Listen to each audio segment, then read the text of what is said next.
Olá, pessoal, boa noite. Eu sou a Cristiane Lemos, sou coordenadora do GEPEX, Grupos de Estudos e Pesquisas em Educação, Trabalho e Saúde. Nesse semestre, nós estamos estudando um livro muito importante na teoria da pedagogia histórico-crítica, que é Os Fundamentos da Didática Histórico-Crítica, da Ana Carolina Galvão, Tiago Lavoura e Lígia Martins. Felizmente, a gente já está chegando ao fim do livro. Digo felizmente porque é um livro muito bom, trabalhoso, denso. Nossa primeira incursão na didática, já estudamos fundamentos, já adentramos em outros debates sobre a PHC, mas a didática para a gente é muito cara, porque ela nos leva a pensar mesmo na sala de aula, nas experiências educativas, no executar. Não é só o executar, também seus fundamentos, mas também como se executa. O capítulo 5 é denominado Fundamentos para uma Didática Histórico-Crítica. E para trabalhar esse capítulo, a gente continua a nossa dinâmica de sempre estar chamando um convidado que tem experiência nesse assunto. E hoje nós temos a felicidade de contar com um companheiro, que é o Leonardo Andrade. O Leonardo, ele está no GEPEX desde a pandemia. Ele apareceu quando a gente começou a engatinhar aí nessas discussões, e aí ele apareceu e contribuiu muito conosco, A nossa riqueza é essa socialização de conhecimentos, de pessoas, umas que sabem mais, que vão nos ensinando, que vão colaborando, e o Leonardo a gente se conheceu lá nesse momento. Então, a partir daí a gente foi se aproximando, temos feito alguns trabalhos juntos, e ele ajudou muito também na organização desse evento, indicando pessoas, apresentando ideias, mostrando quem que eram as pessoas que poderiam colaborar. Eu vou falar rapidamente o currículo dele, embora não seja muito fácil falar rápido, porque é grande, Ele já é jovem, mas já tem uma experiência bem legal. Ele é professor do Instituto Federal Goiano de Educação, Ciência e Tecnologia, o IF Goiano. Ele é presidente do Núcleo de Ciência, Arte e Cultura, NAIF, do IF Goiano. Ele é doutorando em Educação, mestre em Educação Física na linha de Estudos Pedagógicos e Socioculturais, especialista em Psicologia dos Processos Educativos em Educação Escolar. Ele possui formação complementar no campo da psicologia histórico-cultural, pedagogia histórico-crítica e teoria social em Marx. Ele é vice-coordenador do grupo STED-BR, aqui de Goiás, de História, Sociedade e Educação no Brasil, e Capital e Teoria do Valor. Professor na pós-graduação em formação de professores para educação básica e profissional do IF Goiano, e orientador no curso de pós-graduação em movimento humano da UEG. Ele é coordenador interinstitucional do Colégio Brasileiro de Ciências do Esporte, o CBCE Goiás. Ele é membro do Conselho Municipal de Educação de Séries. Principais temas de estudo dele é pedagogia histórico-crítica, fundamentos da educação didática, educação escolar e educação física. Vou acrescentar também que o Leonardo esteve envolvido aí na Conferência Municipal de Saúde de Séries, Leonardo? Participou aí como debatedor, então quer dizer que a gente puxa ele para cá, o povo aí de Séries está puxando ele também para os debates. Então, a palavra está contigo, Leonardo. Cris, minha amiga querida, cumprimento você e cumprimento todas as pessoas aqui nessa noite que estão nos acompanhando e aqueles que vão nos acompanhar posteriormente nas gravações. Para mim é uma felicidade sem tamanho estar sempre acompanhando as discussões, os estudos e o esforço que o GEPEX tem feito de articular o debate dessa teoria pedagógica contra-hegemônica, pedagogia histórico-crítica, com o campo da saúde. Eu tenho sempre comentado com o Cris que esse é um esforço, de certa maneira, inaugural, porque o debate ainda é bastante parco nessa aproximação pedagogia histórico-crítica e o campo da saúde, e, ao mesmo tempo, é fundamental, não só um caráter de ineditismo, mas uma questão de ser nuclear para o desenvolvimento dessa teoria pedagógica. Então, parabenizo Cris e GEPEX por esse esforço que tem feito durante já um bom tempo, já tem uma jornada estabelecendo essas aproximações. Hoje, eu fiquei por conta de dialogar um pouco com vocês sobre o capítulo 5 desse livro, que se chama Fundamentos da Didática Histórico-Crítica, né? E o capítulo 5 se chama Fundamentos para uma Didática Histórico-Crítica. Para contextualizar inicialmente, né, queria chamar a atenção também que este livro ele já se consolida como um clássico dessa teoria pedagógica. Eu vou explicar o porquê. Mas antes, Cris, vocês estão vendo a tela cheia do meu computador ou não? Vocês estão visualizando bem? Eu vejo, mas assim, ela está cheia, gente, porque eu estou vendo aquelas coisinhas de cima, né? Não, então para vocês não está aparecendo. Mas está bem, assim, está bem visível, mas não, aqueles caracteres não sei se é PowerPoint ou sei lá o que você está usando, dá para ver. Ela está cheia, mas não está em modo de apresentação. Ah, é isso que eu queria saber mesmo. Os universitários ajudem a linguagem correta. Ótimo. Deixa eu tentar aqui. Como a Cris disse, né? A gente ficou sem vergonha com as telas agora. Oi, desculpa te interromper, Rita, que se você for no canto inferior, do lado direito da tela, você vai ver que tem um ícone que parece com uma tacinha, que é, na verdade, uma tela. Acho que ali ele vai para o modo apresentação. Tem 3 ícones, Rita? acho que é o terceiro ícone. Eu não estou enxergando bem porque eu estou assistindo pelo celular, mas acho que é o terceiro ícone. Deixa eu ver por aqui da... O seu ele não está aparecendo. Quem sabe esse segundo? Desculpa, o terceiro ícone. Alguém escreveu aperta F5. F5, vamos tentar aqui então.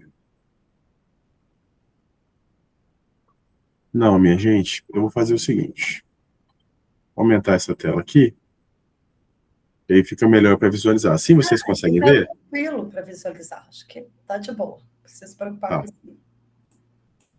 Então, beleza. Voltando aqui então sobre o livro, deixando meus limites com as tecnologias digitais de lado, esse livro, né, pessoal, ele já tem se consolidado como um clássico da pedagogia histórico-crítica, né? Entendendo o clássico como aquilo que se firma como essencial para toda e qualquer geração, né? Então, assim como o Escola de Democracia, o Pedagogia Histórico-Crítica Primeiras Aproximações, os fundamentos da didática histórico-crítica já se consolidam como um clássico.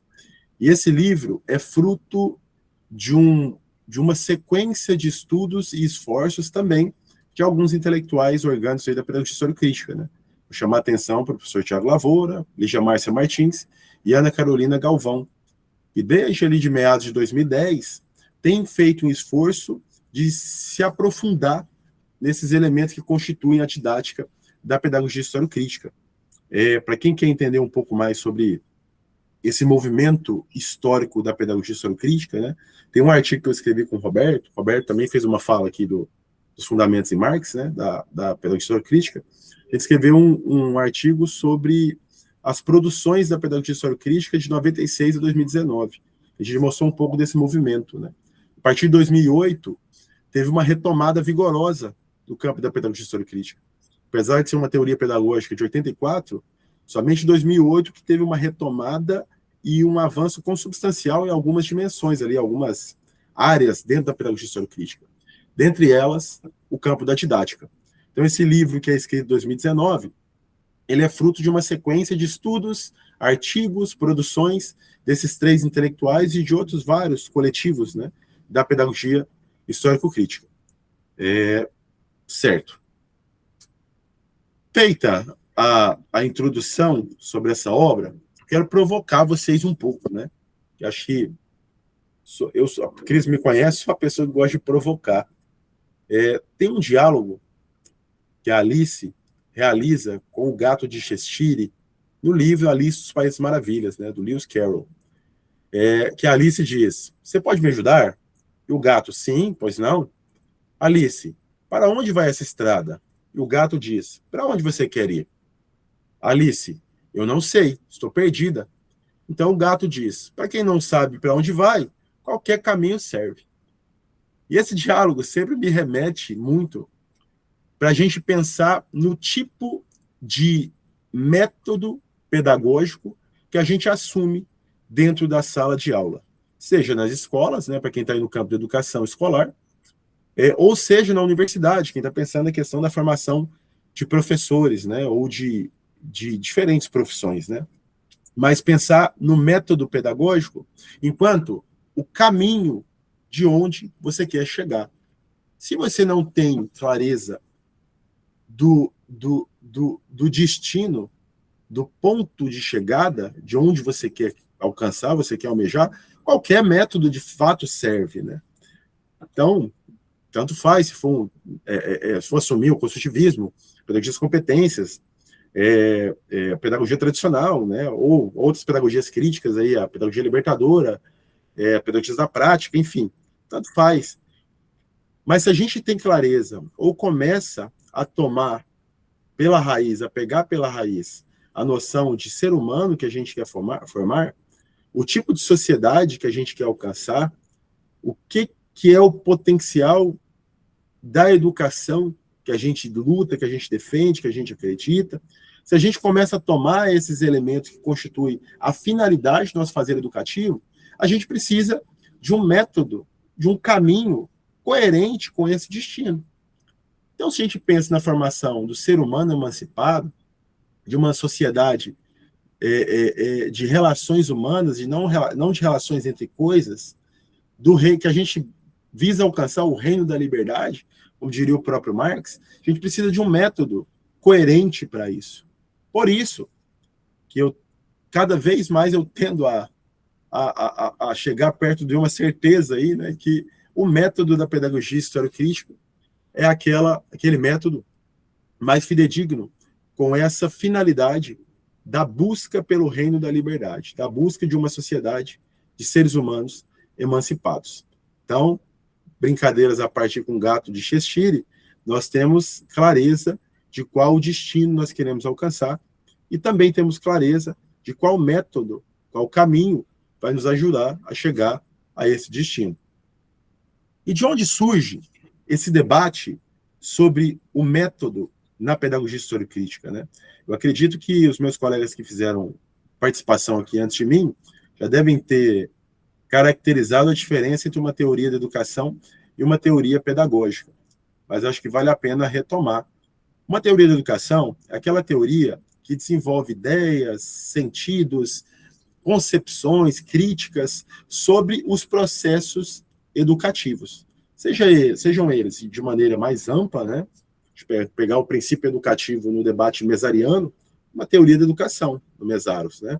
Ou no Althusser, é uma teoria da educação ali, né?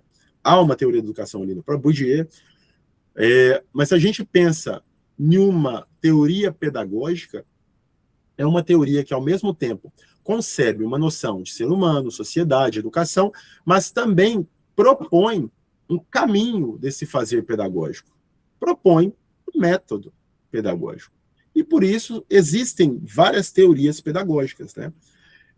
Como eu já disse agora há pouco, né? A pedagogia nova, o construtivismo, a pedagogia das competências, a pedagogia libertadora, as pedagogias da prática, todas essas são pedagogias, são teorias pedagógicas, porque concebe uma teoria sobre sociedade, ser humano e educação, e também propõe uma forma de se ensinar, um caminho para se ensinar.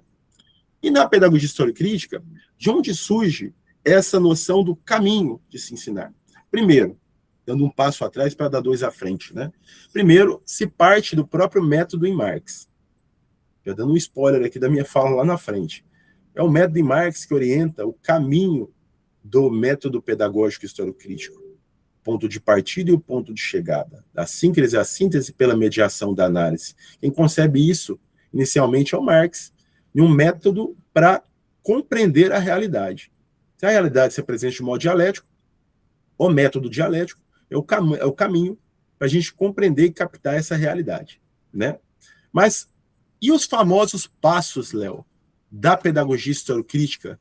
Prática social, problematização, instrumentalização, catarse, prática social, novamente. Esses momentos da pedagogia historiocrítica, o professor Saviani cunha eles, inicialmente, no movimento de suprassunção a duas pedagogias hegemônicas de seu tempo. Lá na Escola de Democracia, lá no último capítulo, para além das teorias, para além da teoria da curvatura da vara, né, o professor Saviani vai fazer um movimento de suprassumir a pedagogia tradicional e a pedagogia nova. E o que é essa noção de suprassumir? Isso é uma categoria filosófica, tá? Isso aí está no Hegel. Tá? O Marx incorpora, mas está no Hegel.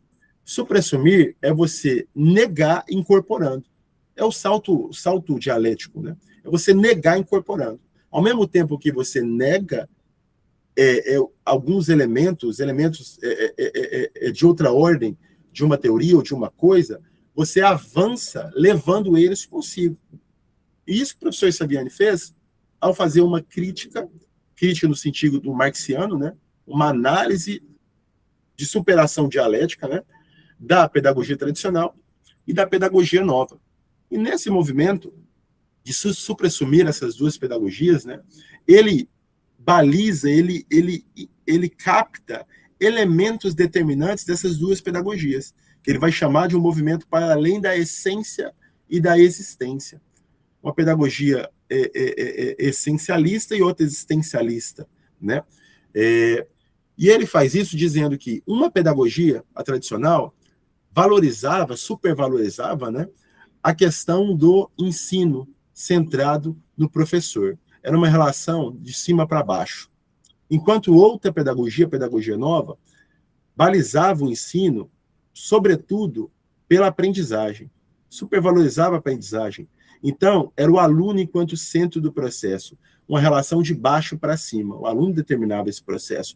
Era necessário suprassumir essa pedagogia centrada no ensino, essa pedagogia centrada na aprendizagem, para uma pedagogia de ordem dialética, que considerasse o ensino e a aprendizagem em um movimento de unidade de contrários. O movimento do ensino e aprendizagem acontece ao mesmo tempo de cima para baixo e baixo para cima, porque a figura do professor continua tendo a sua importância e a figura do aluno também tem a sua importância no processo de ensino e aprendizagem.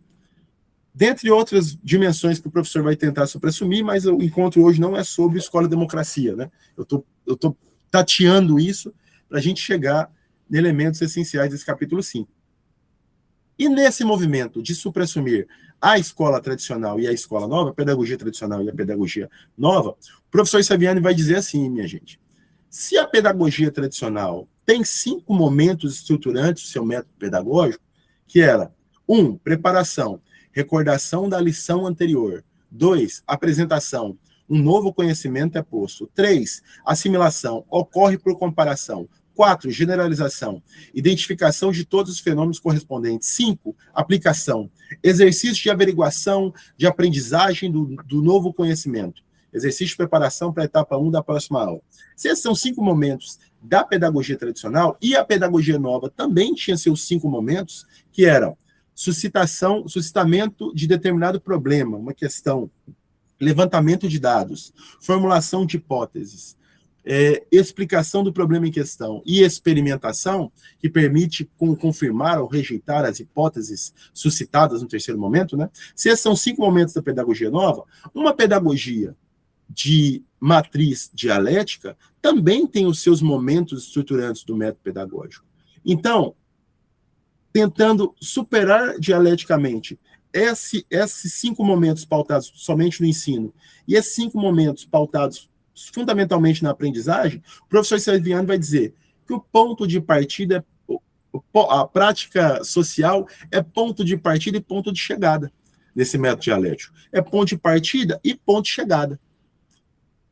E a problematização, instrumentalização e catarse seriam os momentos intermediários, né? Seria um caminho do método, momentos que constituem esse método. Prática social, ponto de partida como ponto de chegada, problematização, instrumentalização e catarse como momentos determinantes ali do método também. Então, ali é a primeira elaboração registrada, né, na pedagogia historiocrítica desses 5 momentos do método pedagógico e onde o professor Saviani vai apontar as primeiras, né, a gênese aí, os germes da didática histórico-crítica. Desde então, minha gente, há um esforço de tentar avançar nesse debate da didática. Como eu disse para vocês, em 2008, teve um salto qualitativo na pedagogia histórico-crítica, um esforço, uma retomada, que eu chamo de retomada vigorosa, e outros autores também vão chamar de retomada vigorosa, da pedagogia histórico-crítica, para tentar se aprofundar em elementos que outrora foram anunciados, apontados, mas não haviam sido desenvolvidos ainda. Isso é uma coisa. Só que, de 84 até 2008, tiveram outras várias tentativas de didatização dessa didática da pedagogia histórico-crítica, né? Algumas delas ficaram mais conhecidas, vamos dizer assim. E aí, foi bom, eu acho até bom esse capítulo cair na minha mão, falei para a Cris, né? Porque eu tento ser muito cuidadoso nas críticas que a gente vai realizar a intelectuais, autores, estudiosos que tentaram fazer essa didatização da pedagogia histórico-crítica, tentaram incorporar, desenvolver, assumir essa didática da pedagogia histórico-crítica, né? Porque hoje, com esse livro do Tiago, da Carol e da professora Lígia na nossa mão, é mais fácil a gente entender alguns fundamentos da didática histórico-crítica. Mas aqueles que vieram antes de nós tiveram que fazer um esforço intelectivo para tentar avançar nisso. E esse esforço, por vezes, incorre em equívocos, né, em problemas, em contradições. E esse foi o caso de uma tentativa de didatização da pedagogia histórico-crítica, que foi do professor João Luiz Gasparim, no livro Uma Didática para a Pedagogia Histórico-Crítica, que aí nesse capítulo 5, a Carol, o Tiago e a professora Lígia vão estabelecer algumas análises sobre isso, né? Entendendo novamente crítica, tal qual a acepção marxiana, né? Crítica é uma análise qualitativa da coisa na tentativa de superá-la, né? Então, é uma análise sobre essa tentativa de didatização. Em 2002, o professor João Luiz Gasparim, né, ele é um estudioso da didática aí do Brasil, sobretudo um estudioso da didática magna, do Comênio, né, a didática de inspiração positivista. Ele vai fazer um esforço de tentativa de aprender a didática na pedagogia histórico-crítica e propor uma didática. Propor uma orientação teórico-metodológica pautada nessa didática, né? E esse livro do professor João Luiz Gasparim, Uma Didática para a Pedagogia Histórico-Crítica, foi um livro contraditório. Contraditório porque, por um lado, isso aí eu digo na minha dissertação, digo no meu livro, isso sem nenhum problema, né? Foi contraditório porque, em um sentido, contribuiu para que muitas pessoas conhecessem a pedagogia histórico-crítica. O professor João Luiz Gasparim, ele dava aula de didática, né, na sua universidade, e dava uma série de cursos online, cursos presenciais, para o ensino fundamental e para o ensino médio. Então, ele apresentou a pedagogia histórico-crítica para muita gente. Só que ele apresentou a didática da pedagogia histórico-crítica a partir desta apropriação que ele realizou. E aí é a outra face da moeda, né? Porque essa apreensão do professor João Luiz Gasparim acabou desembocando em dois processos, né, que os autores vão apontar. Um deles é a desmetodização do método, que é a conversão do método, que é uma orientação mais ampla de caminho, né? O método está inspirado no método de Marx. Então, é uma questão também de ordem filosófica, política, ontológica, de caminho que quer se chegar. E o professor João Luiz Gasparim acabou convertendo esse método, o método da economia política, que ordenava essa didática de maneira mais ampla, em procedimentos de ensino. E foi o processo de desmetodização do método. E, ao mesmo tempo, ele ocasionou uma didatização no sentido de sequencialidade nos momentos do método, que é colocar como se fosse em uma ordem sequencial a didática histórico-crítica. Primeiro passo, prática social inicial. Segundo passo, problematização. Terceiro passo, instrumentalização. Quarto passo, a catarse. Quinto passo, prática social final. Como se fosse uma sequência, eu dando um exemplo aqui, talvez ruim, né, mas como se fosse uma receita, né, do caminho para se seguir. Então, o professor, a professora que está no chão da escola, ou no chão de fábrica da universidade, formando professores, formando outros profissionais, tomou a didática histórico-crítica como uma sequência de passos que eu deveria aplicar na minha aula. Se estou dando uma aula, sei lá, sobre geografia espacial, sobre ginástica na educação física, sobre arte expressionista, eu poderia pegar esses 5 passos e aplicar esse conteúdo ao longo desses 5 passos. E no final desses 5 passos, o meu aluno teria condições, né, de intervir na realidade de uma forma crítica, de uma forma diferenciada, né?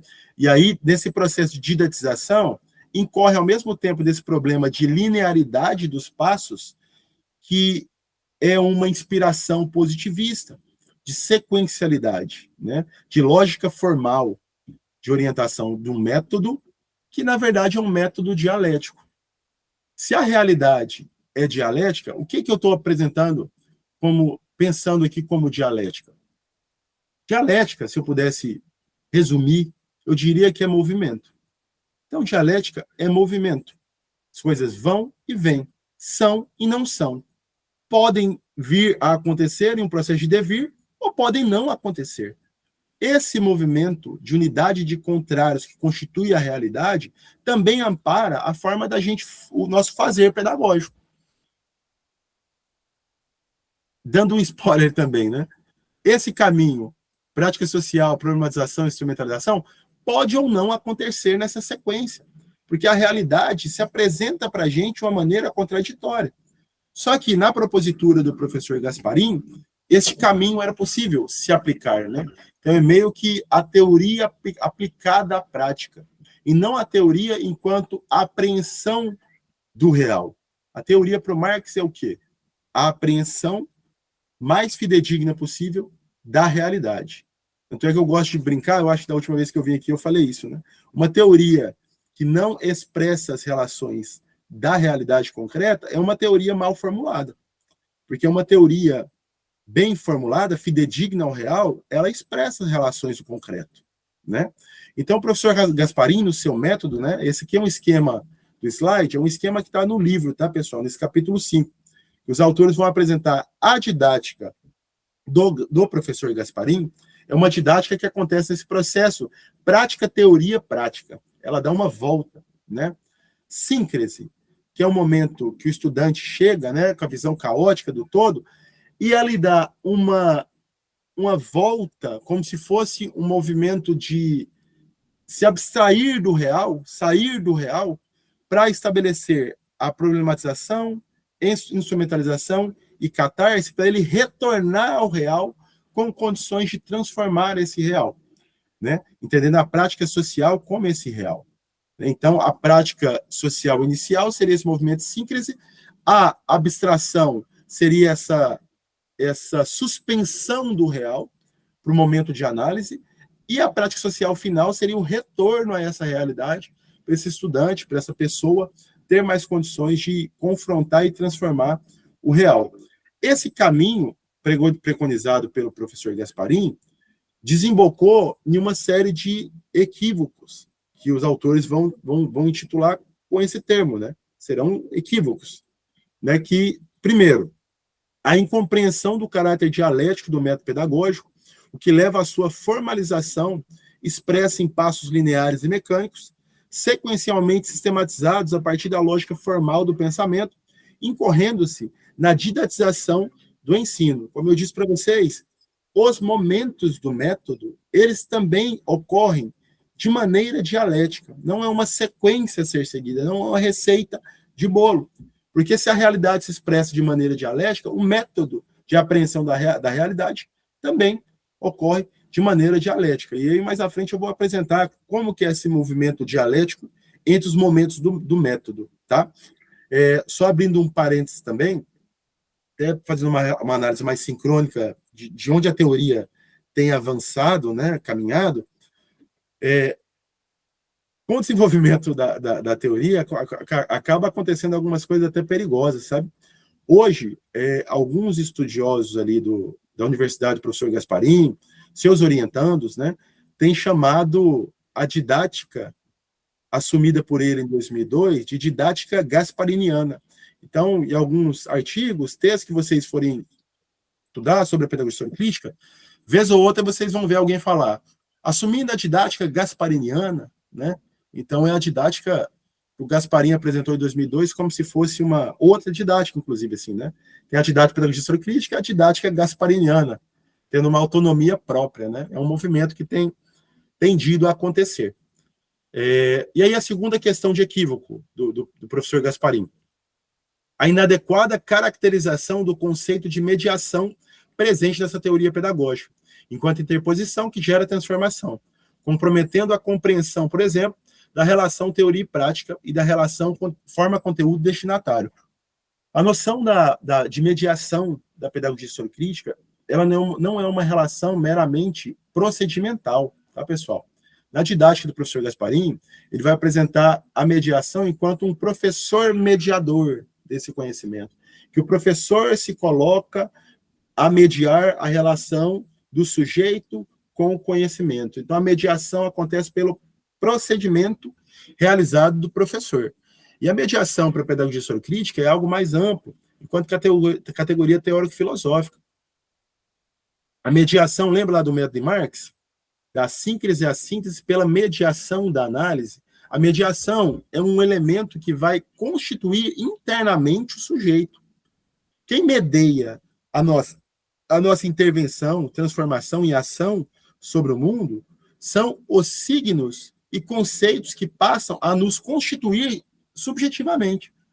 Se a gente pegar lá o debate da psicologia histórico-cultural, que constitui a pedagogia historiocrítica quanto seu fundamento psicológico, né, a gente entende que há sempre uma relação interpsíquica e intrapsíquica.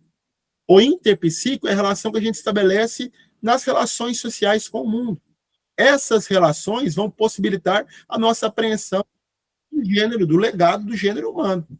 Esse legado humano genérico passa a nos constituir intrapsiquicamente, de maneira que a nossa conduta muda. A forma como a gente vai agir, intervir e transformar esse mundo muda pela mediação do gênero humano. Então, a mediação não é algo externo ou que está entre duas coisas. É algo que passa a me constituir internamente e vai mudar a minha conduta perante esse mundo. Então, o professor Gasparim acaba reduzindo a noção de mediação enquanto procedimento do professor mediador, né? E, ao mesmo tempo, isso interfere na noção de teoria e prática, né? A teoria, ela é a reprodução ideal do movimento real. Então, há uma relação indissociável com a prática, com a realidade concreta, né? E na didática do professor Gasparim, há um momento de suspensão, onde a prática é uma coisa, né, onde nós estamos inseridos, há uma suspensão para a teoria e um retorno para a prática. Sendo que, na didática historiocrítica, na verdade, a gente não sai da prática social hora nenhuma. A gente continua inserido, imerso e atravessado pela prática social, nos processos pedagógicos. Quando a gente está estudando, quando a gente está dando aula, o que a gente está fazendo agora, a gente continua inserido na prática social, imerso às contradições determinadas por esse mundo que a gente vive, dessa condição particular da história, minha gente. Então, não há suspensão. Há uma relação recíproca e indissociável da teoria com a prática. Terceiro elemento, C, a falta de clareza na distinção entre método e procedimento de ensino, com nítida hipertrofia do segundo e secundarização ou abandono do primeiro, levando, consequentemente, à desmetodização do próprio método. Como eu disse, o método é algo mais amplo, é algo que orienta o nosso caminho de devir, onde a gente quer chegar com o processo educativo. seja a curto prazo, na disciplina que você tá ministrando na universidade, ou a turma que você está na educação básica, qual que é o caminho que você quer chegar? Ou seja, um momento um pouco mais amplo, qual o caminho de ponto de partida e ponto de chegada eu quero chegar como o garoto ou a garota que entra lá na educação infantil e sai lá no ensino médio? Qual que é o caminho que vai mediar esse salto entre ponto de partida e ponto de chegada? Ou na universidade, quando você está lá no primeiro ano da graduação e sai no quarto ano, esse também é um projeto que o método vai orientar. Ou de maneira mais ampla, qual é o caminho de síncrese a síntese que eu quero chegar na formação de um novo perfil de trabalhador. Um trabalhador que não seja somente moldado pelas relações unilaterais da sociedade capitalista, ou como Gramsci vai dizer, um homo faber, mas pensar também na formação do sujeito enquanto um homo sapiens, um homem que trabalha e que pensa, reflete, age, dirige esse processo de trabalho.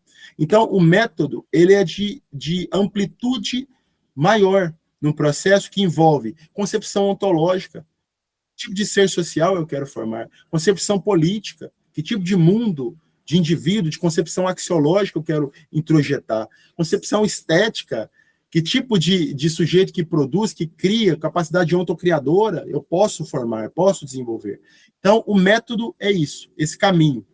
E a metodologia são os procedimentos que estão subsumidos a esse método, estão incorporados nesse método. No momento que você está realizando a sua aula, seja uma aula expositiva, oral, seja em grupos, vou fazer grupos para os alunos debaterem, seja uma atividade, uma pesquisa, um trabalho, isso são procedimentos metodológicos que estão subsumidos ao método dialético, que é esse método pedagógico, né? Então, são coisas diferentes. Se a gente pudesse fazer uma analogia, também, isso também se estabelece no campo da pesquisa, né? A gente está pesquisando à luz do método dialético, o método da economia política em Marx é um método que está orientando o caminho da sua pesquisa. É o ponto de partida, o ponto de chegada pela mediação da análise. E a metodologia que você vai assumir, pesquisa etnográfica, pesquisação, pesquisa bibliométrica, bibliográfica, são metodologias, os procedimentos que você está tentando incorporar dentro desse método para você captar o real, captar a coisa, captar o objeto. Esta é uma analogia que eu estou fazendo para a gente tentar entender que método orienta de maneira mais ampla, metodologia são os procedimentos mais desenvolvidos no interior desse processo do método. E na didática do professor Gasparim, ele apresenta o método enquanto metodologia, enquanto orientação teórico-metodológica. E, novamente, né, eu vou ficar repetindo isso até o final da minha fala, mas a gente tem que tomar cuidado quando for fazer essa crítica ao professor Gasparim, porque ele tinha uma intencionalidade com esse esforço. Desculpa. Ele tinha uma intencionalidade com esse esforço, que era tentar aproximar essa didática da pedagogia historiocrítica dos professores que estavam no chão da escola. Então, há uma finalidade ali interessante da tentativa do professor Gasparim. Só que ele incorreu nesse processo de formalização positivista de uma lógica que é dialética materialista, né? O quarto elemento que eles vão indicar é um pretenso epistemologismo da pedagogia historiocrítica, de forma intencional ou não, por parte daqueles que o fazem, muito ao gosto da ambiência contemporânea identificada com o debate pós-moderno, debruçando-se em torno de seus apontamentos didático-metodológicos, sem, no entanto, lançar mão da apropriação de suas bases teóricas e históricas, seus fundamentos filosóficos e o significado político do conjunto da obra de Emerval Saviani, o que leva à interdição da verdadeira concepção ontológica da pedagogia historiocrítica. Esse epistemologismo que eles estão apontando à crítica é como se apenas a apreensão do conhecimento científico possibilitasse um salto qualitativo na dimensão da totalidade do ser social. O professor Gasparim vai apontar que esse movimento de prática, suspensão do real para análise dos conhecimentos científicos e o retorno ao real possibilitaria já esse salto para o sujeito intervir de uma maneira crítica, diferente, transformadora na realidade. E o professor Saviani, em momento algum, diz que é somente isso, né? Não é só a apreensão dos conhecimentos científicos que vai possibilitar esse salto ontológico do ser social, né? E mais ainda, esse salto na formação do indivíduo revolucionário, né? Da consciência filosófica, né? Porque não dá para separar a dimensão de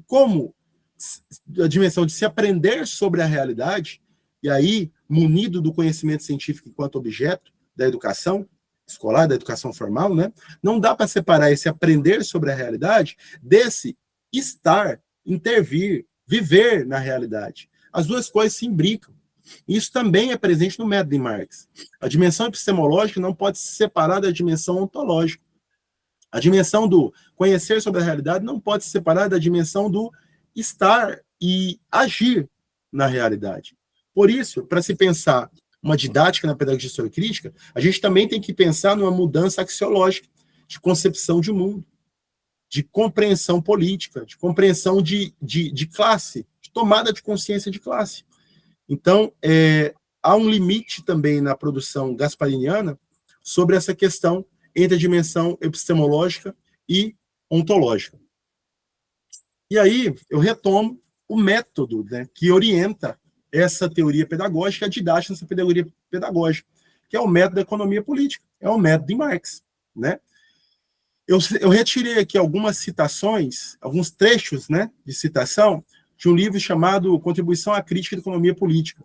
Tem um capítulo lá que se chama Método da Economia Política. E nesse capítulo é onde o Marx vai mais diretamente realizar assertivas sobre o método. O Marx nunca se deteve a escrever sobre o método exatamente, mas nesse livro é onde ele mais expressa, e é onde ele vai dizer que o método seria partir de uma visão caótica sobre o todo, que o professor Saviani vai chamar de síncrese, para se chegar a uma rica totalidade de determinações e relações numerosas. O professor Saviani vai chamar de síntese, pela mediação das abstrações e determinações mais simples, que é a mediação da análise. O professor Saviani vai dizer, então, o caminho da síncrese é a síntese pela mediação da análise. Ou, se preferir, nas frases marxianas, né, a visão caótica do todo, há uma rica totalidade de determinações e relações numerosas pela mediação das abstrações e determinações mais simples. Este é um método que vai estar presente em diferentes momentos na didática da pedagogia historiocrítica, que é o que a gente vai tentar entender um pouco mais a fundo agora. Eu vou retomar essa noção do método em vários momentos a partir de agora, tá? O professor Newton Duarte vai dizer que o caminho do método, né, ou os momentos do método, eles articulam-se dialeticamente o trabalho educativo. Lembrando que o trabalho educativo é uma categoria fundante na pedagogia historiocrítica, né? Acho que o Efraim fez uma fala aqui também, com certeza ele falou sobre o trabalho educativo para vocês. De modo que o ponto de partida é a prática social concebida enquanto prática universal, ou seja, enquanto prática humano-genérica. Por que a prática social é ponto de partida e ponto de chegada? Porque ela é a realidade tal qual a gente está inserida nela. Então, o que muda no processo pedagógico, quando a gente está desenvolvendo um momento de trabalho educativo, né, uma atividade de trabalho educativo, o que muda não é a prática social. O que muda é o sujeito que compreende essa prática social de uma maneira mais ampla, mais aprofundada. O Marx vai dizer que o concreto é concreto porque o concreto é a coisa, a realidade ela é concreta, porque ela é um complexo de complexos. Mas na medida que eu me aproprio dessa realidade, das suas determinações em uma totalidade, esse concreto passa a ser um concreto pensado. Essa síntese de múltiplas determinações, ela está sintetizada, ela está articulada no meu pensamento. Então, eu consigo compreender essa realidade de uma forma mais ampla. A coisa, ela é independente do que a gente acha sobre ela. Isso é Hegel. A realidade, ela existe. As múltiplas determinações da realidade, elas existem. Nos resta aprender essas múltiplas determinações da realidade. E o método pedagógico deve nos ajudar nisso. Da gente sair do processo educativo diferente do que a gente entrou. com mais elementos, mais munido, entendendo essa realidade de forma mais concreta, mais articulada. A pedagogia histórico-crítica considera a relação dialética entre indivíduo singular e gênero humano pela particularidade dos processos educativos. Isso aí, pessoal, está incorporado na categoria de trabalho educativo. Para quem não lembra, trabalho educativo é o ato de produzir, direto e intencionalmente, em cada indivíduo singular, a humanidade e a história coletivamente produzida pelo conjunto de seres humanos. De maneira que a gente deve identificar os elementos essenciais a serem assimilados e as formas mais adequadas para garantir esse processo. Esse é o conceito de trabalho educativo. Quando o professor Saviani cunha isso, o que ele está dizendo? O indivíduo singular, ele não nasce ser humano, ele nasce potencialmente ser humano. Ele precisa se apropriar desse legado humano universal para se tornar gente. Então, é uma relação entre singular e universal.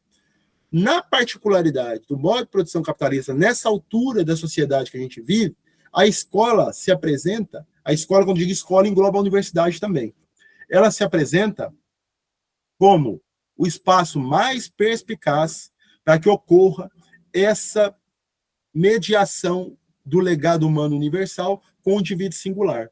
Por isso, na particularidade do processo educativo, do trabalho educativo, há de se considerar um espaço rico, importante, fundamental para esse enriquecimento humano genérico. Então, há uma relação entre singular, particular e universal, que são categorias filosóficas da pedagogia histórico-crítica.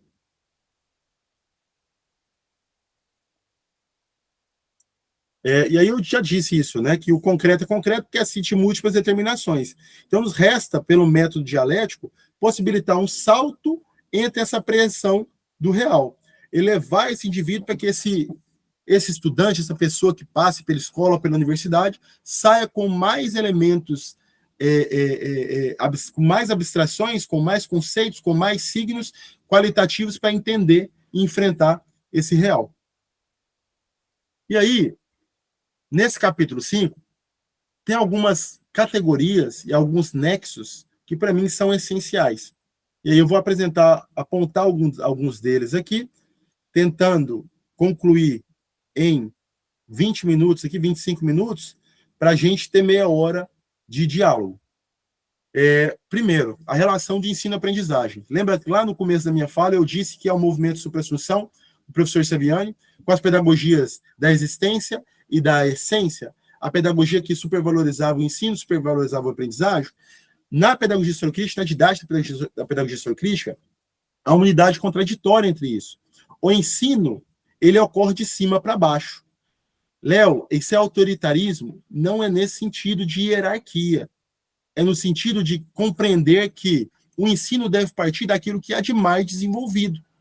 Há de se apropriar, de se aprender, partindo da prática social, aquilo que há de mais desenvolvido, mais fidedigno para explicar o real. Por isso que a gente considera a ciência, a arte, a filosofia, como tipos de conhecimento humano essenciais para atravessarem o currículo, seja da escola ou da universidade. A gente parte do mais desenvolvido para o menos desenvolvido. Lembra lá do Marx? A anatomia do homem explica a anatomia do macaco, e não o contrário, né? Porque o mais desenvolvido explica o menos desenvolvido.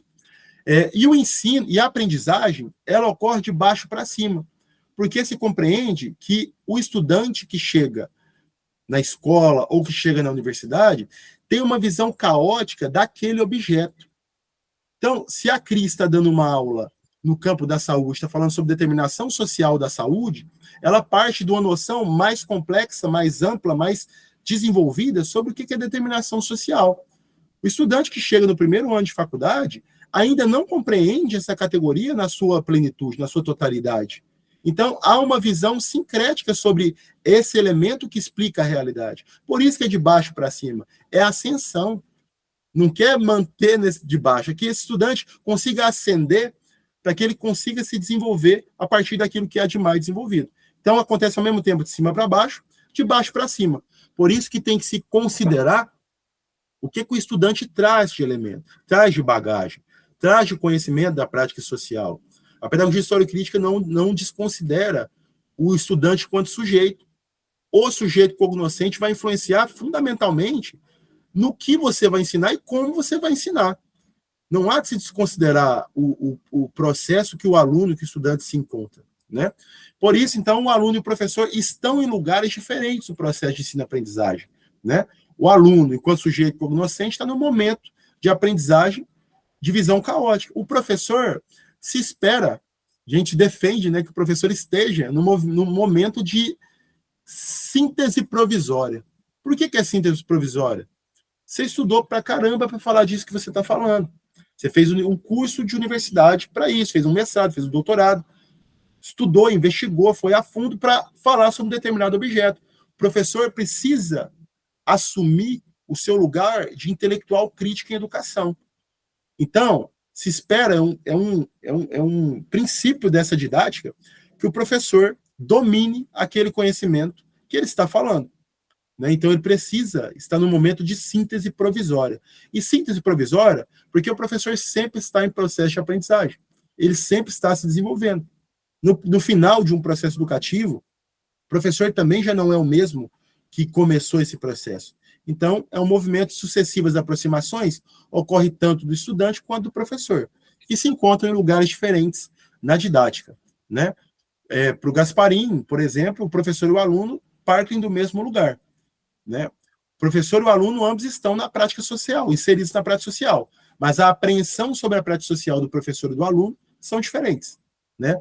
Um mais responsável pelo processo de ensino e o outro mais responsável pelo processo de aprendizagem. Empírico e concreto é a noção de se conceber esse aluno. Né? O aluno empírico é entender esse aluno apenas na sua imediaticidade, olhando o aluno enquanto apenas um indivíduo.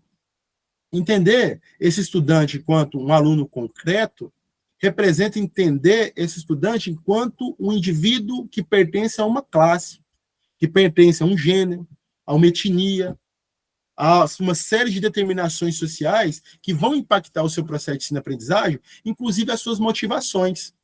Há um debate muito prolífico, que aí eu sugiro que vocês se aproximem, no campo da psicologia sociocultural, que é da teoria da atividade, que vai nos ajudar a entender os motivos e os sentidos os motivos geradores de sentidos, né? Que vão levar esses estudantes a quererem estudar, a quererem aprender, a quererem desenvolver enquanto indivíduo histórico, enquanto sujeito histórico, né? Então, os próprios motivos que vão engendrar nesse aluno o desejo por aprender, por estudar, envolvem também essa noção de um aluno concreto, um aluno que tem um interesse de classe, um interesse mais amplo, que a escola, a universidade representa um espaço de ascensão nesse sentido, de ascensão da síncrese à síntese para aprender esse mundo de uma maneira mais ampla, mais próxima à totalidade. Né? E é isso. De baixo para cima, de cima para baixo, representa esse processo de ensino-aprendizagem.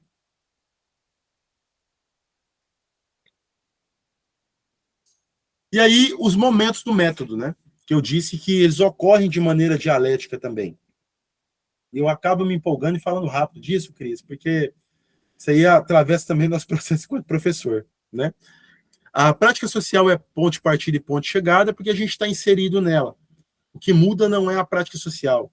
O que muda é a apreensão do indivíduo dessa prática social. Isso vai intervir na sua conduta e na sua forma de transformar essa prática social. Em outras palavras, vai mudar as possibilidades de praxis nessa prática social. A problematização, instrumentalização e catarse, vou dar um passo atrás para dar dois à frente. O que é a problematização? O Gasparin vai dizer que é um momento onde o professor faz uma série de perguntas, de questões norteadoras para esse aluno se motivar a estudar. Problematização não é só isso, pessoal. Problematização é um momento que o professor vai confrontar a prática social para identificar de maneira sincrônica com os problemas, com as questões do nosso tempo e de maneira mais científica, vamos dizer assim, para não cair no epistemologismo, o que é essencial em cada área do conhecimento para que esse estudante se aproprie do real. Então, se você é do campo da saúde, campo da educação, mais especificamente no campo da saúde coletiva, ou no campo da educação, da geografia, da história, da matemática, do português, da educação física, o que da educação física, da geografia, da história, é essencial para que esse estudante se aproprie, articulado com as questões sincrônicas do nosso tempo, das contradições do nosso tempo, o que é essencial e como que ele deve se apropriar disso. Esse é o momento da problematização. É o momento onde o professor vai identificar esses elementos essenciais e as formas mais adequadas para a socialização do saber. E o que pode envolver essas indagações, essas questões, essas perguntas para os alunos, mas não é um elemento marcante da problematização. A instrumentalização é o momento da aula em si, né? E essa aula que não precisa acontecer, né, de maneira apenas oclo-auditiva, não é aula, a pedagogia historiocrítica não preconiza uma aula expositiva, ela preconiza que o professor identifique a forma mais adequada para se apropriar de um determinado conhecimento, de uma determinada série de conhecimentos, de conceitos, de signos, de categorias, né? Essa aula pode acontecer em uma aula expositiva, ou pode acontecer numa aula em grupos, num trabalho de campo, numa pesquisa, numa dinâmica. Por que eu estou dizendo isso? Que às vezes a gente toma o procedimento da aula como a orientação do método. E não é o que você fez em uma aula X ou Y que vai dizer se você é um professor histórico-crítico ou construtivista. Ou... Quer um exemplo? Tem um livro que se chama Pedagogia Historiocrítica 30 anos, que lá nos primeiros capítulos desse livro, né, dos antecedentes da pedagogia historiocrítica, os autores vão apontar um episódio, acho que é o próprio professor Saviani vai contar, é o professor Saviani, um episódio que aconteceu com ele em uma aula quando ele trabalhava no ensino médio. Ele preparou uma aula expositiva para dar sobre um determinado conceito, acho que era sobre o homem determinado, e ele viu que no meio da aula não estava rolando, a galera não estava prestando atenção, não estava avançando, não estava tendo apropriação. No meio da aula, ele parou a aula, problematizou novamente do tipo de forma que ele tinha pensado para aquela aula e modificou o jeito da aula. Ele falou, pessoal, seguinte, se reúnam em grupos e vão debater entre vocês por que a burguesia é uma classe reacionária. Sendo que a gente estava estudando que teve uma revolução burguesa. Eles já foram revolucionários e agora é uma classe reacionária. Vão debater. Era uma aula expositiva e ele converteu numa aula de debate em grupos. Isso transforma o professor Saviani num professor de metodologia ativa? Não. É um procedimento que foi necessário naquele momento para o desenvolvimento daquela aula. Então, a forma da didática da pedagogia historiocrítica, ao mesmo tempo não tem receita, mas a forma de um procedimento metodológico também não tem dono. A forma de você realizar uma sequência didática ou uma aula específica não vai ocasionar de você assumir uma outra pedagogia, porque o que está amparando enquanto método é um método dialético mais amplo, não um procedimento de uma aula X ou de uma aula Y. Então, a instrumentalização é o momento da aula em si, e que pode ocasionar numa nova problematização, como eu acabei de dar o exemplo para vocês. A catarse é o momento do salto qualitativo. Esse termo catarse, o professor Saviani capta ele onde? Isso é no próprio Gramsci, tá? Não vou entrar nas polêmicas de tradução do Gramsci aqui, tem várias traduções da obra gramsciana, né? A obra gramsciana é um complexo. Mas tem uma tradução temática da obra gramsciana, num livro que se chama A Concepção Dialética da História. Lá, vocês vão achar de forma mais fácil essa citação que eu estou dizendo aqui, que o Gramsci vai dizer que a catarse é o momento da incorporação da estrutura em superestrutura na cabeça do trabalhador. O que é isso? Ele entender as relações econômicas e as relações mais amplas de cultura, de costumes, de educação, entender isso em uma totalidade. Isso é a catarse, é o momento de um salto qualitativo de apreensão do real. E a catarse, pessoal, para o Gasparin, é um momento do método. Você faz prática social inicial, identifica temas na realidade. Problematização, questões, perguntas sobre o tema. Instrumentalização, a aula. Depois da aula, catarse. O menino teve um salto qualitativo. E para a didática historiocrítica inspirada na dialética materialista, A catarse, minha gente, ela pode ou não acontecer. Porque, na realidade, tem como a gente prever. No processo de trabalho educativo, a gente se propõe a alcançar uma homogeneidade. A gente quer que, no final do processo educativo, a maior parte dos estudantes se aproprie daqueles conceitos e categorias que a gente está desenvolvendo. Mas isso pode ou não acontecer. Ou pode acontecer em graus diferentes. Isso pode acontecer em momentos diferentes. A apreensão da diferença de determinantes sociais de saúde, determinação social em saúde, pode acontecer para um estudante de segundo período da graduação, ou pode acontecer no estudante que está lá no sexto período. Acontecer em momentos diferentes da vida. Porque aqueles conceitos passaram a ser incorporados de maneira diferente, porque é uma relação objetiva no ensino, mas há também uma relação subjetiva na apreensão. Lembra a relação ensino-aprendizagem? Objetivo e subjetivo. Então, a catarse não é um momento do método que vai acontecer. A gente busca que ele aconteça, mas nem sempre vai acontecer. E esses momentos de catarse possibilitam para a gente novos processos de problematização e novas formas de instrumentalização. Por isso é dialético. Problematização, instrumentalização e catarse, elas acontecem em movimento na sala de aula. Eu problematizo, dou aula, acontece processos catárticos ou não. Eu volto a problematizar, instrumentalizar para alcançar novas catarses. Esses momentos intermediários estão em movimento, porque a realidade se apresenta de maneira dialética em movimento, né? E o professor Newton vai apontar para a gente 4 determinantes aí desse processo que vão impactar nesses 5 momentos também. Primeiro, o próprio professor. O professor deve assumir esse lugar de intelectual crítica à educação, sabe? Voltar a dominar a fundo o seu objeto de ensino. Quanto maior profundidade e apropriação o professor tem daquele objeto, melhor, qualitativamente, vai ser a síntese que ele vai fazer dos elementos a serem ensinados em sala de aula e das formas para garantir a apropriação desses elementos. O conteúdo em si. A depender desse conteúdo, vai se mudar a forma como eu vou ensinar e as relações em sala de aula. Então, o conteúdo também vai interferir nesses processos 5 momentos da didática. O aluno, enquanto sujeito cognoscente. Uma turma que se apropriou de um dado conceito de uma maneira mais rápida, vai possibilitar eu replanejar o meu processo pedagógico para avançar ou não naquele conteúdo. Já viram quando você está dando uma aula, você termina a aula e você pensa assim, essa aula a turma não entendeu nada. Na próxima aula, na aula seguinte, você pensou em um outro conteúdo, um outro conceito para abordar, um outro texto. Só que essa limitação do processo de catarse da turma vai levar você a replanejar o processo. Eu vou ter que dar outra aula sobre isso de uma outra forma. Porque essa turma não pode deixar de se apropriar desse dado elemento.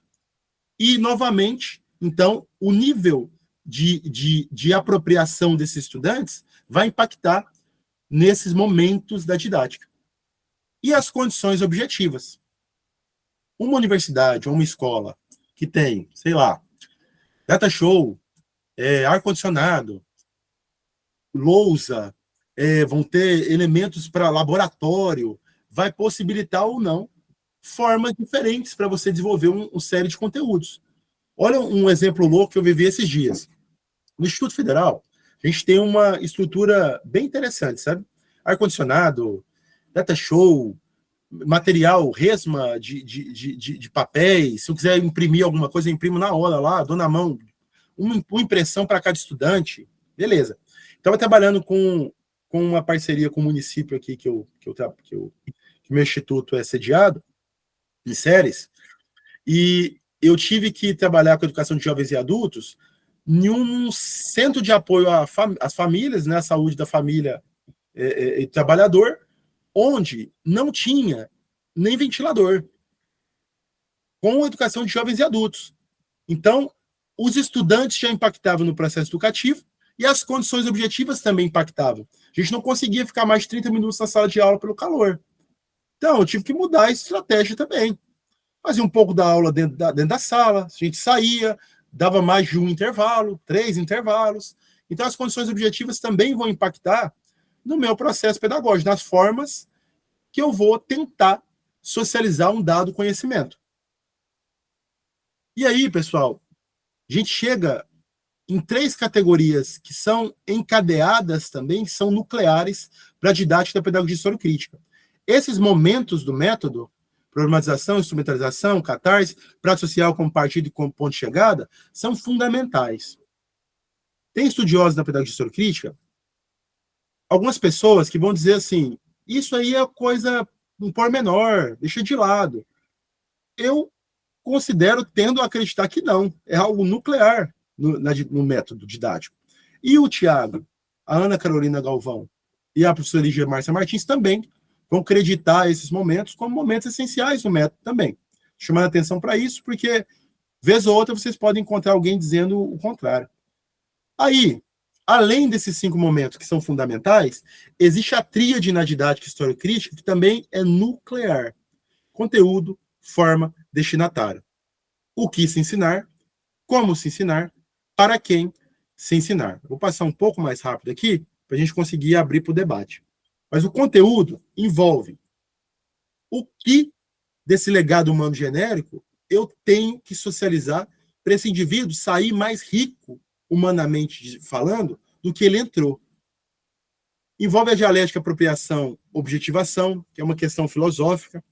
O conhecimento que atravessa todo e qualquer currículo, ele deve incorporar essas dimensões do conhecimento humano, conhecimento científico, que tem esse papel de desvelar o real na sua forma mais fidedigna possível, o conhecimento artístico, que tem um movimento quase que inverso, né? O Lukács vai dizer. Não dá para separar a relação do conhecimento científico do conhecimento artístico, mas o conhecimento artístico envolve um processo de se pôr na coisa, onde o ser humano se introjeta na realidade de uma maneira a tornar vivo nas coisas do mundo a dimensão das emoções, dos sentimentos, da sensibilidade humana. Então, a dimensão artística também diz sobre o real, mas diz de uma maneira diferente do que a ciência vai nos dizer, né? E a dimensão filosófica, que é a tomada de consciência sobre esse real de uma maneira diferente. Ao mesmo tempo de entender essa realidade a partir de uma análise crítica e de também se posicionar sobre essa realidade para além das relações hegemônicas que estão postas. Então, é uma mudança axiológica, ético-moral, moral valorativa sobre a realidade, né? E é isso aí, esses conteúdos é papel da gente enquanto professor, da gente enquanto universidade, conseguir sistematizar esses conteúdos em diferentes áreas do conhecimento, seja o pessoal da ciência da saúde, o pessoal da educação, o pessoal de ciências agrárias, sistematizar esse conhecimento de uma maneira a garantir uma articulação com a totalidade. Por isso que eu pelo menos tento, né, a Cris também tem esse esforço de militância de incorporar uma noção histórico-crítica em diferentes lugares que a gente está. Isso eu tentei fazer agora lá no Conselho Municipal de Saúde. Cris faz isso aí historicamente na unidade que ela está trabalhando, e onde vocês estão intervindo também. Essa militância para incorporar uma noção histórico-crítica de currículo é para a gente conseguir alcançar essa articulação em uma totalidade. O clássico como critério de seleção, né? E eu disse, a primeira frase que eu disse aqui, que é o clássico, é aquilo que não se confunde com o tradicional, é aquilo que resiste ao tempo e se firma como essencial para toda e qualquer geração. Por isso que o Hegel é clássico para a filosofia, por isso que a pedagogia histórico-crítica é clássico para as tendências pedagógicas do Brasil, e por isso que esse livro que a gente está estudando é um clássico para a pedagogia histórico-crítica, porque é algo essencial, né? Algo que se firma como essencial. A forma, vou repetir, né? A forma não tem receita de bolo na pedagogia histórico-crítica. Ou como o professor Gasparim tentou fazer, tem o seu mérito pela sua tentativa, mas ele acabou desembocando em uma receita, um receituário, né? E a pedagogia histórico-crítica não tem a forma receituária. É a forma que é indissociável ao conteúdo. A depender de determinado conteúdo, a forma mais ideal para se trabalhar vai ser modificada. Só que essa forma, ainda assim, deve exigir desse estudante concentração, atenção, esforço para romper a barreira da aparência. É necessário um dispêndio de energia, o estudo enquanto uma forma de trabalho, para a gente confrontar o real, para sair da aparência, para chegar na essência. O Marx tem uma frase muito bonita, lá no prefácio da edição francesa do Capital, que ele vai dizer que não há estrada real para a ciência, né? Por que não é estrada real? Não é estrada de nobreza, de realeza, bonita com uma carruagem te levando. É preciso você confrontar a realidade. Você vai passar por lugares difíceis para entender esse real. E você aprender a realidade envolve isso, né? Você aprender estudando envolve isso. Concentração, atenção, esforço.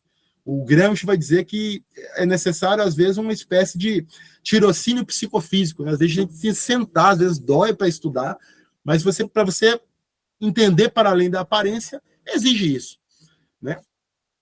Isso adequado ao destinatário. Por que eu estou colocando adequado ao destinatário? A depender do momento histórico do desenvolvimento do indivíduo, vai mudar as formas e os conteúdos a serem socializados. A gente entende que o ensino na pedagogia histórica crítica ele acontece de maneira espiralada ao longo da vida, em movimentos sucessivos de aproximações. É possível se falar de saúde para criança e educação infantil? Sim. É possível de falar sobre saúde para criança de primeira fase fundamental? Sim.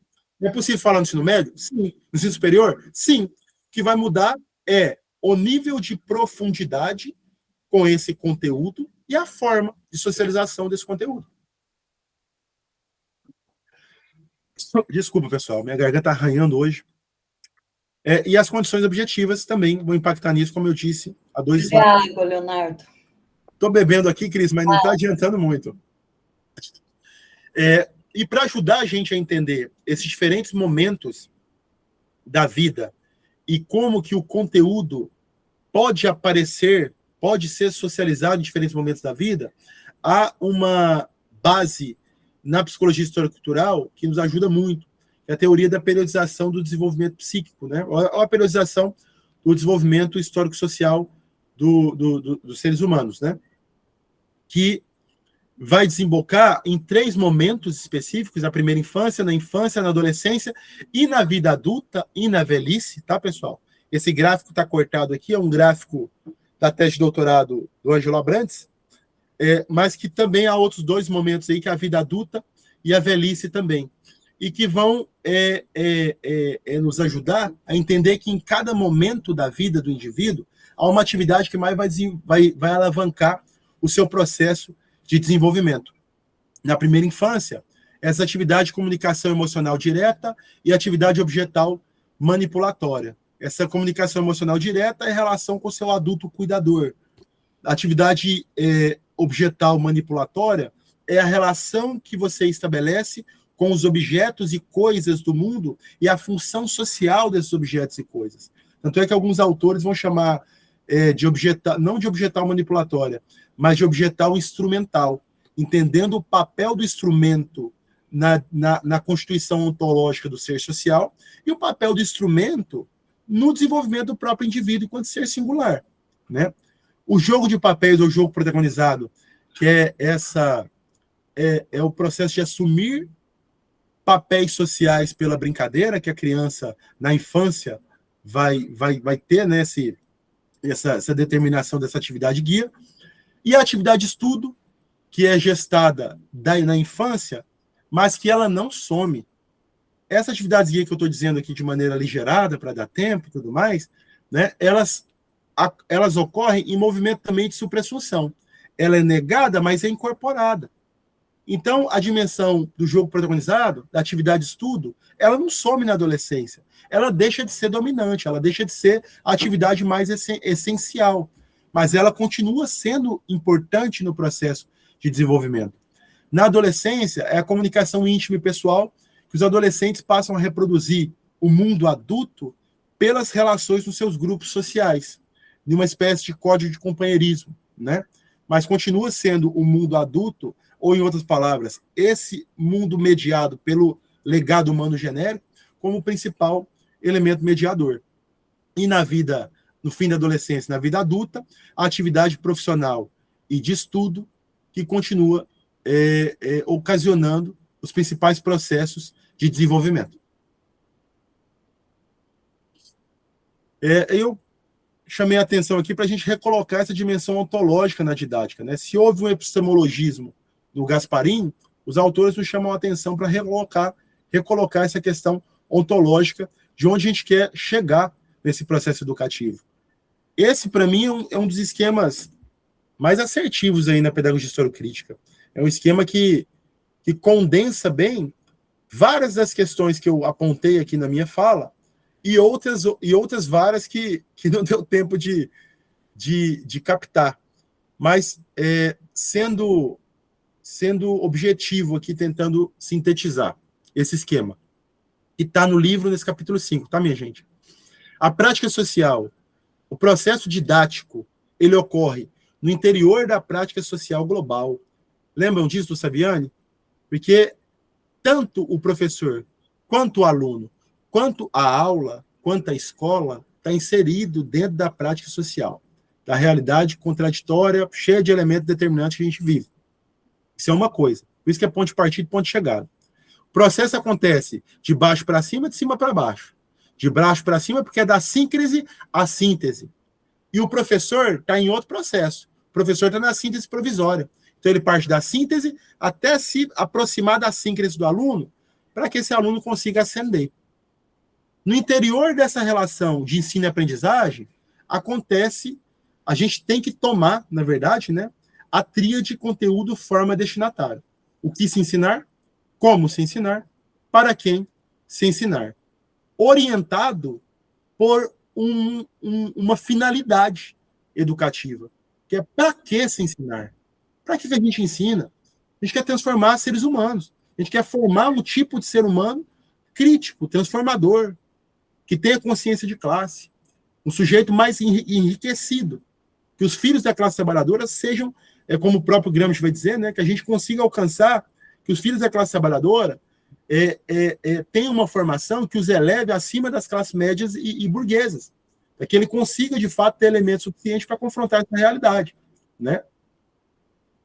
E no caminho desse método do ensino à aprendizagem, né, da síncrese à síntese, ocorrem os momentos intermediários do método.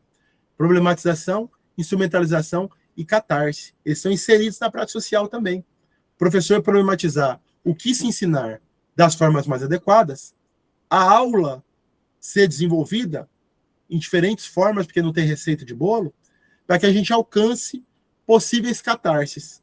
E esse processo ocorra de maneira de idas e vindas, né? A gente problematiza, dá aula, não deu certo, problematiza de novo, dá aula, vários alunos tiveram processos catárticos, isso possibilitou uma nova aula diferente. Então, o movimento dialético entre esses momentos intermediários. E lembra do método que eu disse lá no começo da minha fala também? O método de Marx não é visão caótica a uma rica totalidade pela mediação do abstrato? Ou, nas palavras do Saviani, da síncrese à síntese pela mediação da análise.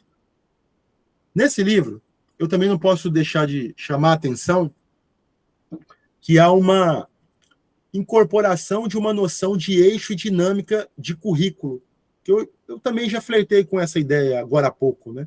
Entendendo que o conhecimento se dá em sucessivas aproximações. Então, desde a mais tenra idade, é necessário que a gente trate dos conhecimentos científicos, artísticos, filosóficos, num caminho de se chegar a um projeto formativo lá no ensino superior, no final do ensino médio, depois no ensino superior, que esse indivíduo saia um indivíduo mais enriquecido. O conteúdo ou os conteúdos, eles podem ser repetidos ao longo desse currículo, mas em níveis de profundidade e amplitude diferentes. Um conceito, minha gente, é sempre um complexo de conceitos. Isso aí o Luria que vai dizer. Luria, o Vygotsky também, né? Um conceito é sempre um complexo de conceitos. Por quê? Um conceito, ele possui, ao mesmo tempo, longitude e latitude. ele possui profundidade em um encadeamento hierárquico de conceitos.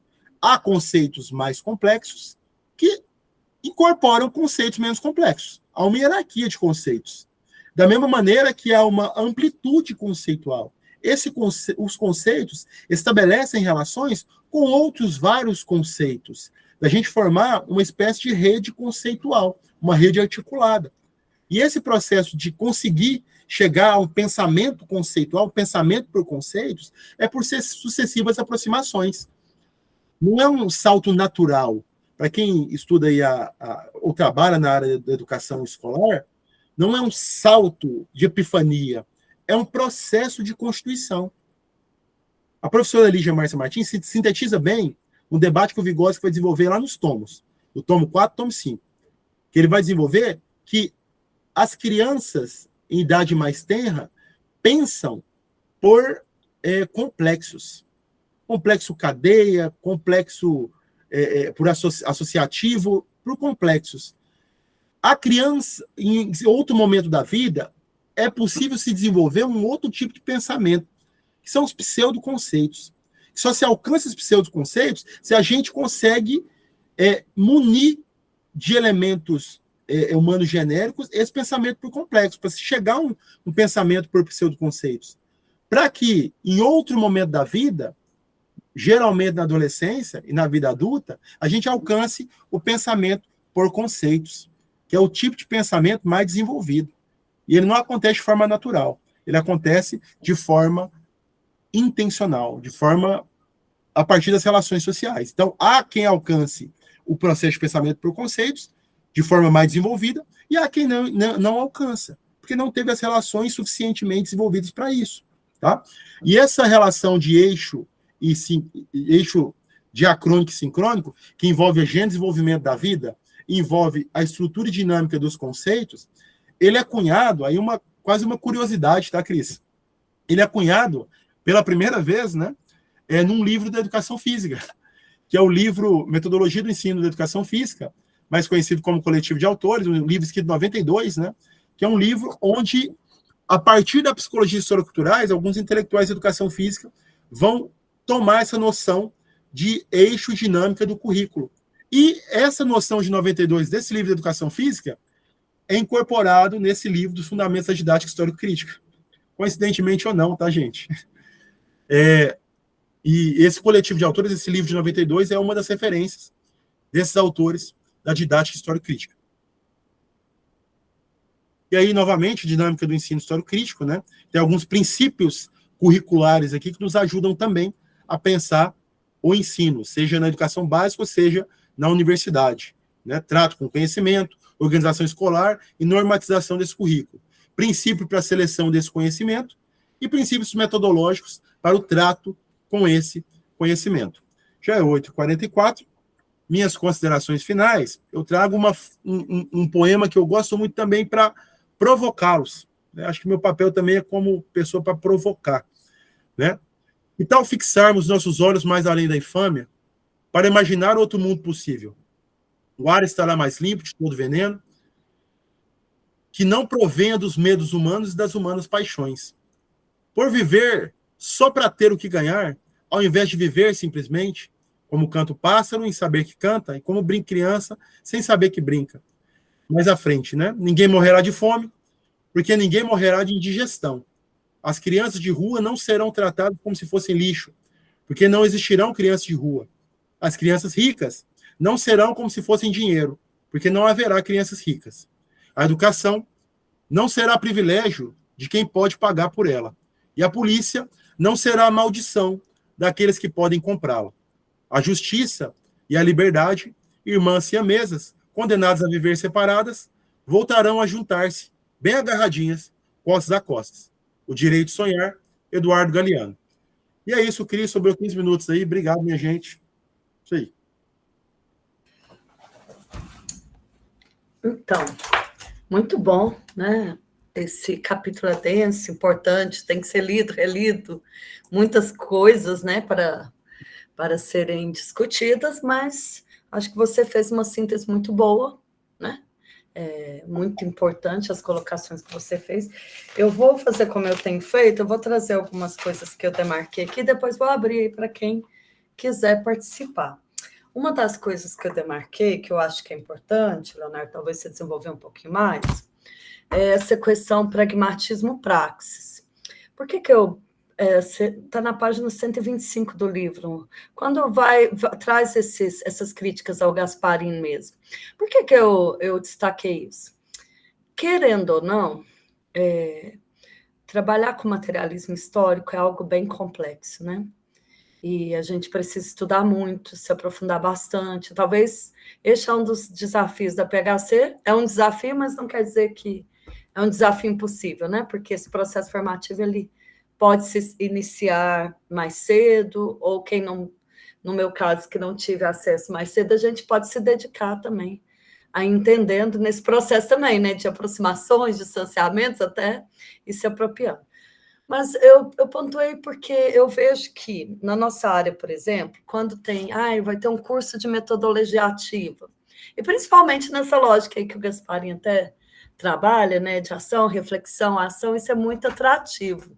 As pessoas gostam de receita de bolo. As pessoas gostam também, já fui provocada, você estuda PHC, mas você não tem nenhuma prática, você não tem nenhum... Né? Isso na saúde, então, é forte. A Marise Ramos Nogueira, que você conhece, né? Ela tem estudado a questão pragmática, a prática que é formativa, ela vem até de antes do SUS, mas ela se fortalece muito, principalmente com a política de educação permanente que eu estudei, né, que põe essa questão do trabalho como centralidade, mas partindo dessa lógica micropolítica, de resolutividade, de a ideia de que o professor não ensina, o que ensina é aquela experiência coletiva, né? Então, se você puder falar um pouquinho mais sobre essa questão do pragmatismo e diferenciar o que seria uma praxis, né? Que faz muita diferença e que é isso que a gente precisa almejar. Outra questão que eu pontuei é sobre as mediações, né? Que vem muitas frases, muitas mesmo. Deixa eu pegar aqui o livro. Deixa eu ver onde que eu fiz o livro. Está aqui em cima da cama. Que tem tudo a ver com a PHC, né? Que tem quando eu penso na saúde, eu vou tentar definir a minha disciplina, o meu currículo, aí você fala, olha, eu tenho que identificar o que é fundamental nesse processo de humanização a partir desse tema, né? Então, eu trabalho muito educação em saúde ou introdução à saúde coletiva. E, por exemplo, para trabalhar essa questão das determinações, eu escolho a determinação social da saúde, que é uma primeira tentativa de sair daquele conceito de saúde positivista, né? Mostrando que tem realmente na determinação social da saúde, que para compreender saúde eu tenho que ir nesse concreto da realidade entender que se dá a partir de diversas mediações, ou a gente usa também a palavra determinantes, né? Mas a partir da lógica da determinação. Eu estou falando que talvez é importante clarear isso mais, Leonardo, que talvez as pessoas leem isso, mas falam assim, ainda não se aprofundou no materialismo, e fica assim, meu Deus, mas que mediação é essa? Que é isso? Então, se puder trazer exemplos, talvez, eu acho que, se for possível, claro, né, o professor Breio, ele usa muito a lógica para compreender esse processo saúde-doença, né, do iceberg, né? Então, a gente visualiza ali a ponta, pensando, olha, saúde é determinada ali, né? O que é visível, que o método da OMS de determinantes usa muito, né? O que é visível, aí eu faço correlações. Ele fala, não, mas peraí, tem algo muito mais denso, estrutural, que não é possível ver, né? Então, é preciso desvelar isso. Então, e penso que todos os objetos que a gente vai trabalhar no ensino passam por essa mesma lógica, né? Que algo que é visível, tátil, é aquelas mediações que necessitam, que está na estrutura, na superestrutura, né? Sei lá como é que é o termo mais certo aí. Então, se você puder desenvolver, talvez, trazer um pouquinho mais de que seria, né? Ele assim, os autores aqui vão e vêm nessa questão que o ensino está ligado a compreensão dessas mediações também, né? Essa ensino a partir dessa lógica. E aí, por isso que o professor tem que ter um papel mais, como se diz, ele tem que estar mais preparado, né? E eu acho que vou parar por aqui. Acho que já trouxe, a Ângela já levantou a mão, eu vou passar para ela. Gente, aí, quem quiser trazer questões, a gente faz uma rodadinha aqui de 3 ou 4, né? E aí passa de novo para o Leonardo. Boa noite. Deixa eu abrir a câmera.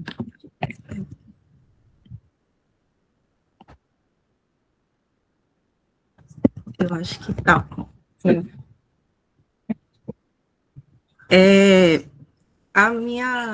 Um comentário assim, dialoga até um pouco o que Cris comentou. Quando eu fui desenvolver o meu trabalho, né, do curso do doutorado, eu comecei a pensar na hermenêutica dialética, né? Eu fui lá, achei interessante, a minha orientadora falou também, sendo que durante o processo eu fui sentindo um vazio muito grande, porque muitas coisas não conseguia responder, né? Assim, eu não conseguia ir a fundo em muitas questões. Eu trabalhei com o objeto das residências, trazendo o conceito da integralidade, e aí ficava muito limitada, né? E aí, Cris, também participei da turma, né, de formação e determinação social da saúde, e foi, assim, conhecendo outros referenciais, né? E aí, o referencial do materialismo histórico dialético, ele ajudou muito nesse processo, apesar de ser complexo, né? A gente sabe que não é tão fácil, a gente precisa ler muito, mas era o que estava me dando maior suporte ali naquele momento. Então, quando, assim, a gente vem e olha, pensar na didática, assim, eu me lembro muito dessa experiência, assim, de vida, e me ajuda a entender um pouquinho, não termina na catarse, né, mas eu acho que o momento que eu estou falando agora é esse, é entender qual é a diferença, porque quando eu pensava nesses 5 passos, eu achava que a diferença era a instrumentalização, era qual referencial teórico que a gente estava utilizando ali, né? Que eu poderia utilizar um referencial do materialismo, mas eu poderia utilizar outro referencial mais positivista, né? Assim, o mesmo método. Para mim, a diferença era essa. E hoje eu vejo que não é assim. E aí entra no que eu falei ali, que é na página 10, e que Cris falou, acho que é página 124. Eu vou passar para a próxima, porque eu acho que ela é um pouquinho mais didática, digamos assim, para entender. Na página 12 do PDF. Eu acho que é 125 no livro, só comparando aí. Logo no início da página, eles dizem: em hipótese alguma, saímos da prática social para desenvolvermos atividade de estudo e depois retornamos para ela para agir praticamente. Em nenhuma hipótese a gente sai dessa, né? Sai dessa prática. E aí, com o professor Leonardo, né, reforçou isso. Conhecer a realidade não pode estar separada do ser, estar e agir nessa realidade. E aí caiu a ficha, para mim, nesse ponto aí. Porque, assim, se você toma isso como referência de você não sair da prática, mas poder olhá-la, né, mas com mais interesse, a gente não olha para o referencial, como eu estava pensando, como aquela verdade absoluta, né? Porque a gente pode, utilizando o materialismo, digamos assim, ou pegar vários referenciais, vários autores, e não fazer sentido nenhum para a pessoa, né? Para aquele grupo, para aquele coletivo. E aí, o que vai provocar a gente é a própria dialética, né? Olhar o contraditório ali dentro, assim. Então, para mim, assim, isso está sendo muito cirúrgico nesse momento aqui, para entender esse ponto. E aí, pensando, né, na educação como mediadora, que foi a parte lá de cima, né? Mediadora, a gente olha, né? Assim, eu entendo que o referencial, né, que é marxista, ele se ajuda mais a descascar a cebola, assim, para a gente poder se aproximar um pouco mais. Mas ela não é a verdade em si. A teoria é a interpretação dessa realidade, né, que vai ajudar a gente conhecer essa realidade. Inclusive, ela é posta em crítica, né, à prova a todo momento, se a gente não sai dessa prática social. E aí eu acho que termina ajudando muito a gente, porque em alguns encontros anteriores, a gente falou muito sobre decolonialidade, né, assim, até determinantes mesmo, determinação e determinantes, assim, até esses conceitos, olhando ele como parte desse processo, né? A gente pode entender alguns pontos que fazem sentido, mas não botar um ponto final ali, né? Continuar desenvolvendo esse processo de análise crítica para entender aquela realidade com um pouco mais de profundidade. E aí, trazendo isso hoje para a realidade da gente, né? Eu, por exemplo, hoje já estou mais na assistência, né? Eu sou enfermeira, estou mais na assistência. O desafio maior que eu vejo não é um problema de hoje, né? Mas eu acho que hoje se intensifica muito a gente se apegar muito às aparências, né? Em tempos em que isso é muito forte, né? A aparência ela toma uma importância muito grande, a gente resgatar a pedagogia, né? A educação enquanto mediadora para sair mais dessa aparência em direção à essência, né? Superando a alienação, né? Que a gente chega a desenvolver, e são muitos embates que a gente desenvolve isso. Eu, na prática, tenho tido muitos problemas, assim, inúmeros, mas quando eu encontro algumas pessoas, né, alguns grupos, alguns coletivos que a gente consegue se conectar mais, a gente ganha um pouquinho mais de força. Aí eu acho que foi esse comentário, achei muito legal e me ajudou a cair um pouquinho mais uma ficha. Eu acho, né? Pessoal, muito bom, Ângela. Tem mais alguém que quer fazer alguma intervenção? Então, vou voltar para o Leonardo. Leonardo? Maravilha. Primeiro, né, agradecer Cris, Ângela aí pelas questões e dizer que são questões para a gente fazer até uma outra aula, né, sobre elas. Mas vejam, vou tentar fazer uma síntese aqui. Primeiro, sobre a questão da relação do pragmatismo e da praxis, que a Cris vai colocar. Tem um conjunto de autores que também são incorporados na pedagogia histórico-crítica, que são os autores da Escola de Budapeste ali, né, o Lukács e Agnes Heller, né, principalmente. Porque o Jorge Marcos nem tanto, mas o Newton Duarte gosta muito de usar esses autores e algumas elaborações deles.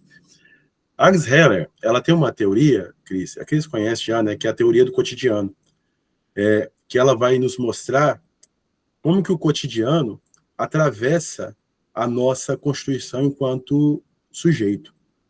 Esse cotidiano que passa a nos orientar na conduta, na forma de trabalhar, na forma de socializar, na forma de agir.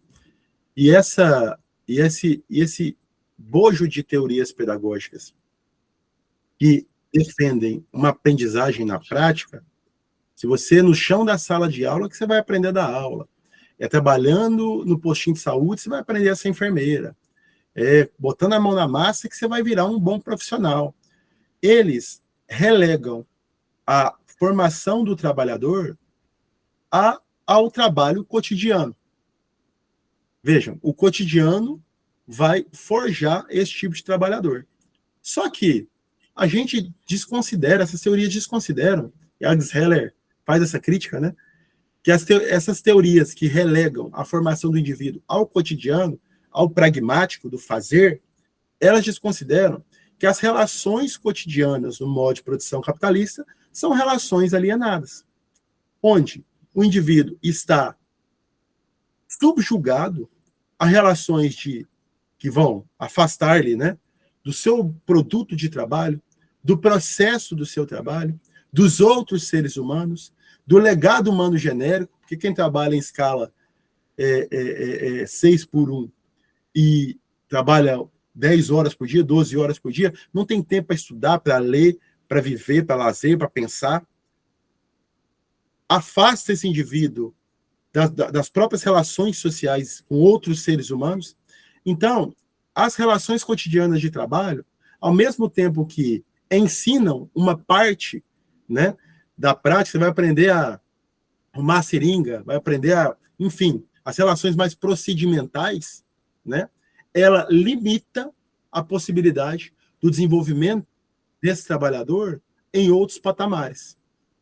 Em outras palavras, eu poderia dizer, para a relação de produção de valor no modo de produção capitalista, que é para alimentar o sistema produtivo, esse tipo de formação cotidiana é excelente, que vai formar um trabalhador que reproduz somente, que produz, reproduz, como se fosse uma estrutura dentro da maquinaria de uma fábrica, né? Ao mesmo tempo que, se a gente olha o inverso, o reverso dessa moeda, e pensa em uma formação em nível superior, consistente, crítica, com mediações numerosas, mediações e determinações numerosas, que a gente está dizendo aqui, vai possibilitar o trabalhador e a trabalhadora sair desse tipo de formação unilateral para uma formação mais ampla, que a gente chama de omnilateral, formação em múltiplas dimensões da vida.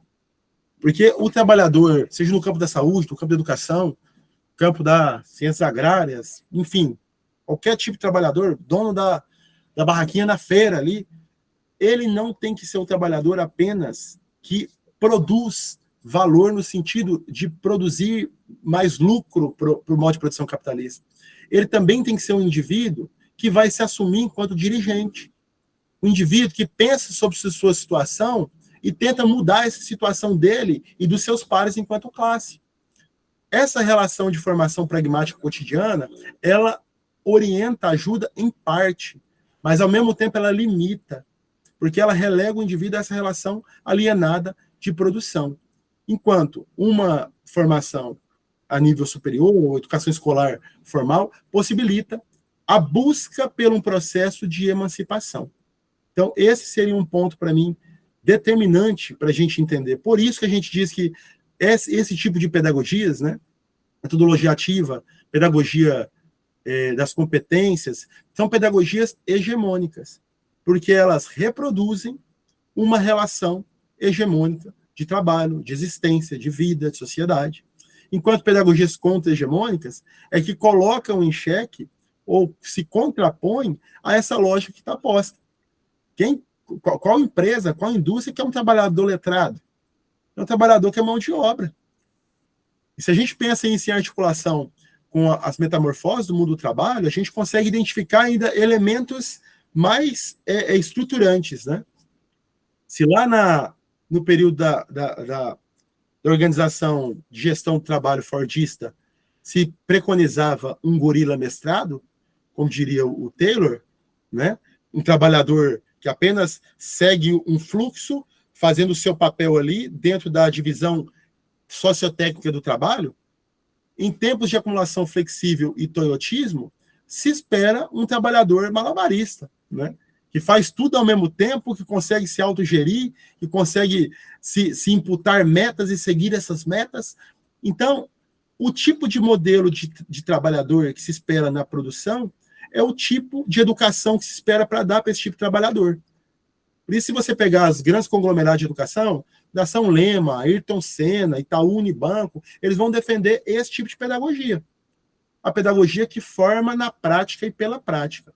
Enquanto nós que almejamos um outro tipo de sociedade, um outro tipo de liberdade, de formação para esse trabalhador, a gente acredita num outro tipo de pedagogia. Uma pedagogia que não seja só prática, mas que seja prático-transformadora. Se a gente pensar a noção de praxis, envolve isso.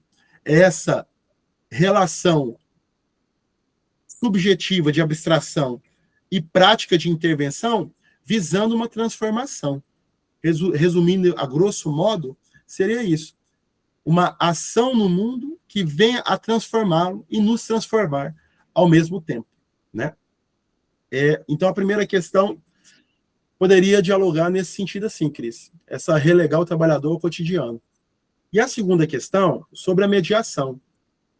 Lá no método de Marx, que eu estava dizendo aqui no momento da minha exposição, a gente apresenta o método enquanto caminho da visão caótica sobre o todo, uma rica totalidade de mediações e relações numerosas. A educação é uma atividade mediadora no seio da prática social global, porque coloca os indivíduos a se enriquecer desse legado humano e se enriquecer de mediações e relações numerosas para entender esse real enquanto concreto pensado. Léo, você já falou isso. Dá um exemplo aí para a gente entender melhor? Tá, bom, beleza. Lembra que também no final da minha fala eu disse sobre os momentos da vida do indivíduo, que ele vai se apropriando desse legado humano a partir de atividades guia que mais vão alavancar o seu processo de desenvolvimento? Olha alguns exemplos para a gente entender essas mediações numerosas que vão ser incorporadas e mudar a minha praxis no mundo, minha conduta de agir sobre o mundo. Uma criança pequena, o Lura vai dar um exemplo de uma criança pequena que quando está trabalhando, quando está brincando ou fazendo alguma atividade, ela tem que verbalizar um comando para ela seguir, que ela ainda não tem esse estímulo intrapsíquico, ela precisa verbalizar, ela fala, vou comer esse papá, pega a colher, põe na boca. Papá tá muito bom, vou beber uma aguinha. Pega e bebe. Ela verbaliza para assumir a conduta. Então, ela ainda não introjetou signos, conceitos, mediações suficientes para ter essa liberdade intrapsíquica. Diferentemente, um outro exemplo aqui, de um adolescente que passa a olhar para essa realidade com alguns outros símbolos. Vou dar um exemplo para a adolescência. Uma criança já no final da educação infantil, no começo da primeira fase fundamental, e começa a brincar de faz de conta, jogo protagonizado. Brincar de faz de conta a partir de mediações que ela se apropriou. Por que os meninos costumam brincar que os homens têm que sair dirigindo um carro e a mulher tem que ficar cozinhando na cozinha, na brincadeira de faz de conta de casinha? São mediações que eles estão aprendendo nas relações com o mundo. Resta à escola apresentar outros tipos de mediação para interferir na sua ação perante o mundo. A criança de 5 anos ali, ela vai estar brincando de faz de conta, reproduzindo relações sociais. E a conduta dela está sendo formada perante o mundo. A escola pode apresentar outros tipos de mediações. Na adolescência, onde começa a estruturar pensamento por conceitos, né? Começa a se desenvolver. Eu dou um exemplo que aconteceu comigo semana passada, né? Que no Instituto Federal, eu trabalho com o ensino superior, mas trabalho também com o ensino médio. Então, meu estudante de ensino médio, um deles me mandou mensagem, falou, professor, você viu esse intervalo que está tendo na Copa do Mundo? Que o pessoal para beber água? Falei, eu vi, Alan. E aí, o que você achou desse intervalo? Será que está muito calor lá? Ele disse, não, professor, você não explicou aquela coisa para a gente, espetacularização? Você não viu que na hora do intervalo de hidratação começa a aparecer a propaganda da Bet do lado?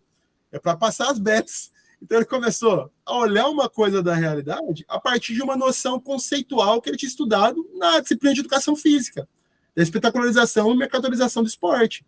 Ele entendeu que uma coisa que estava passando diante dos seus olhos não era somente para beber água, era para passar propaganda da Bet, da Coca-Cola, do McDonald's, sei lá, da Nike, né?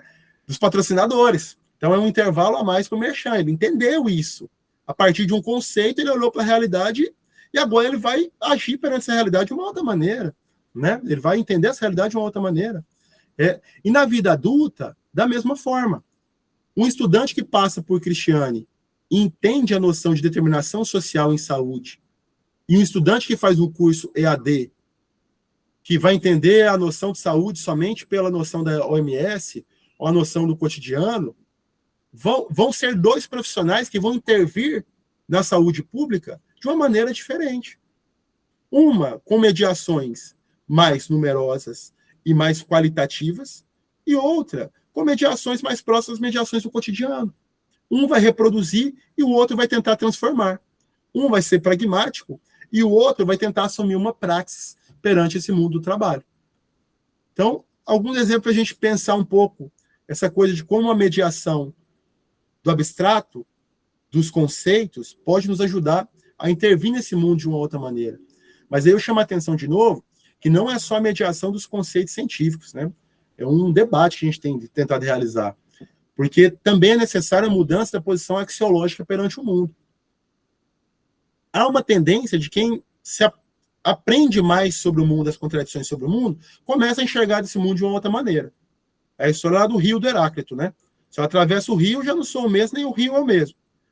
Mas também é necessário introjetar, de alguma maneira, essa mudança axiológica, ético-moral, perante o mundo, perante a vida.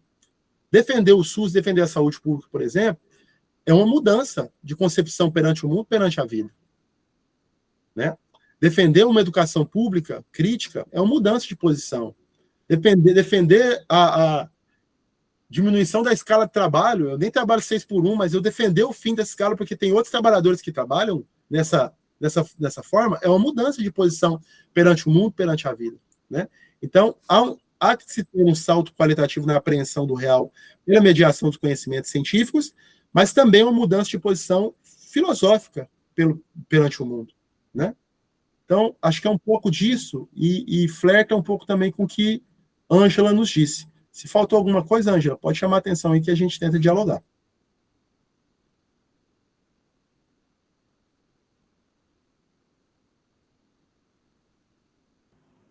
O microfone não estava abrindo. Gente, ó, é isso, né? Gostei bastante aí da resposta, achei que clareia, né? Porque eu fico pensando, né, quem está iniciando, ou quem não tem muita intimidade ainda com o materialismo, com o mundo da educação, os exemplos ajudam muito, né? Então, quando você faz esses exemplos aí, a gente entende que as pessoas começam a clarear melhor esse processo, né? Então é isso, pessoal. É muito bom ter você novamente aqui conosco. Com certeza terão futuros convites. Obrigada aí quem está nesse processo, né, nessa caminhada na pedagogia histórico-crítica. Daqui a um tempo, acho que a gente vai ter muita PHC, muita discussão, está se ampliando muito, viu, Leonardo? A gente está muito feliz com esse movimento de, como se diz, é difícil, mas a gente está disposto a estudar. Né? Então, a gente vai entendendo essas mediações aí da PHC também. E, com certeza, não só entendendo, mas pensando que essas mediações da PHC, elas não são simples, né? Não são só cognição, tem que ter ação, né? A gente tem que pensar isso é para nós pensarmos em outro tipo de sociedade, né? Em outra lógica societária que é muito diferente da que nós temos hoje. Né? Então, a gente também está atrás de um projeto mesmo, que talvez a gente nem vai estar vivo para ver, mas que já não desiste. Né? Tem gente que não acredita, não é possível superar essa sociedade do capitalismo. O quão essas pessoas são ideológicas, como assim revolução, né? Mas a gente não desiste, a gente pode até não ver, mas a gente vai continuar até o fim, né? Com esse debate. Então, muito obrigada por estar contribuindo novamente conosco. Cris, eu que agradeço, é sempre um prazer estar com vocês, enfim, pessoas que eu admiro profundamente, tá bom? E seguindo esse embate aí, Cris, é daquelas que são pessoas essenciais, minha amiga. Que bom aí que a gente cruzou os caminhos, agora a gente não larga um do outro mais não. Um abraço, gente, obrigado. Abraço, pessoal. Tchau, tchau. Cris, parar de gravar, por favor. Lembrei, gente. Hoje eu não devo estar muito cansada, porque todo dia eu esqueço. Eu só tenho que achar o lugar aqui que para, né? Peraí, aqui não é aqui, onde que é mesmo? Ué, esse computador também não está lá. Clique e não aparece. Aí, agora vai.